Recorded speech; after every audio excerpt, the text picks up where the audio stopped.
কওকচোন, যিহেতু পুৱা এক দুৰ্ঘটনা সংঘটিত হৈছিলে আপোনাৰ ভাতৃ একচুৱেলি মোৰ নিজৰ ডাঙৰ দাদা হয়, নিপু দাস।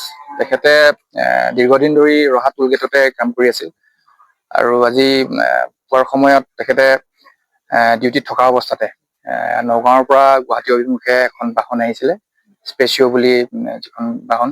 এই বাহনখনে নিজৰ ট্ৰেকৰ পৰা ৰাইট চাইডে যিটো ট্ৰেক আছে, দাদা সেইখিনি সময়ত তাতে ৰখি আছিল আৰু সেইখিনি সময়তে গৈ পেলাই দাদাক মুখামুখিকে খুন্দিয়াই একদম সংকটজনক অৱস্থাত তেখেতক পেলাইছে আৰু ততাতৈয়াকে টোল গেটৰ যিসকল কৰ্মী আছিলে সেইসকলে নগাঁৱলৈকে তেখেতক লৈ গৈছে। বৰ্তমান নিদান যি হস্পিটেল আছে, হস্পিটেলত তেখেতৰ চিকিৎসাধীন অৱস্থাত তেখেত আছে।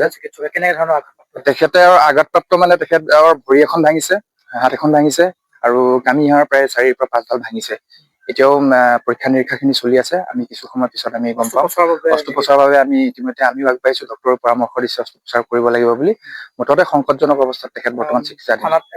থানাত আমি ইতিমধ্যে থানাৰ যিখিনি আমাৰ কাম আছে প্ৰথম পৰ্যায়ৰ সেইখিনি কাম মই ইয়াতে লাগি আছো আৰু এজাহাৰখন দিম আৰু পৰৱৰ্তী দেখা যাওক কি হয়। গাড়ীখনৰ গৰাকী বা চালক?